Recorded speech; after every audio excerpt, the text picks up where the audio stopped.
고린도 후서 제7장 고린도 교회의 회개를 기뻐하다.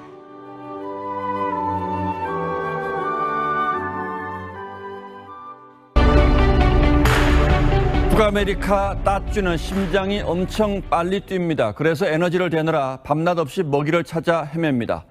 이렇게 독립발로 개구리 뒷다리를 물어서 마비시킨 뒤에 잡아먹습니다. 따쥐는 하루에 몸무게 3배를 먹어치우고서야 겨우 안정을 찾아 눈을 붙입니다. 멈추지 못하는 슬픈 탐욕의 운명을 타고난 것이죠. 반면 돼지에게 찍힌 탐욕의 낙인은 알고 보면 억울한 누명입니다. 돼지는 위가 80%쯤 차면 그만 먹는 절제할 줄 아는 짐승입니다. 톨스토이가 참회록에 불교 우화 한 대목을 인용했습니다. 나그네가 코끼리에게 쫓기다 등나무 덩굴에 매달립니다. 아래 우물에는 독사들이 혀를 날름거리고 있고 붙잡은 덩굴을 쥐들이 갉아댑니다. 그런데 나무 위 벌집에서 꿀이 흘러내립니다. 나그네는 한 방울, 두 방울 받아 먹으며 꿀맛에 취해 두려움도 절박한 처지도 잊어버립니다. 이 우화는 탐욕에 눈이 먼 중생에 딱하도록 어리석은 처지를 꼬집습니다. 기아차에는 평생 사원증으로 불리는 퇴직자 할인 제도가 있습니다. 평생 현대 기아차를 살 때마다 30%씩 깎아주는 파격적인 혜택이죠.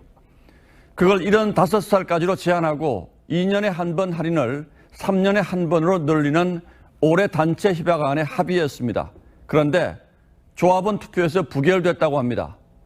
그 이유야 마땅히 짐작합니다만 사정이 딱합니다.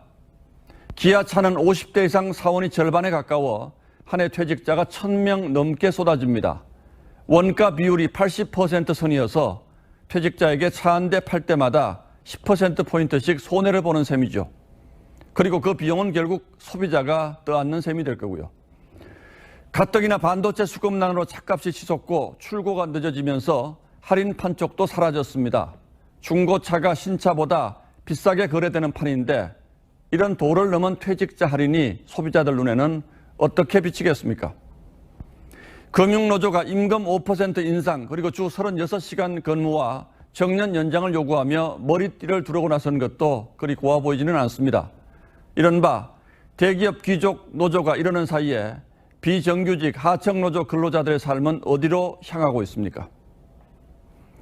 지난 2007년까지 성기능 개선제인 비아그라 최대 고객은 해마다 170억 원어치를 사들인 미국 GM 노조였습니다. 구입비는 노사 협약에 따라 회사가 되졌죠.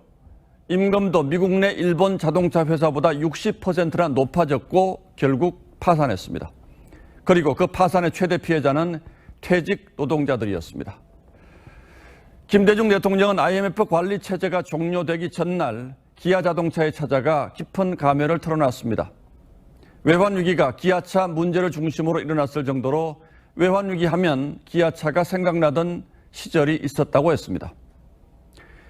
그로부터 20년이 지난 지금 기아차는 세계적인 경쟁력을 자랑하는 자동차 회사로 거듭났습니다. 근로자들의 피땀 흘린 노력이 왜 없었겠습니까? 하지만 아직은 그 시절을 잊을 때가 아닙니다. 앞으로도 결코 잊어서는 안 될 겁니다. 그 이유는 국민 모두가 더 잘 알고 있을 테니까요. 9월 15일 앵커의 시선은 꿀맛에 취하면 이었습니다.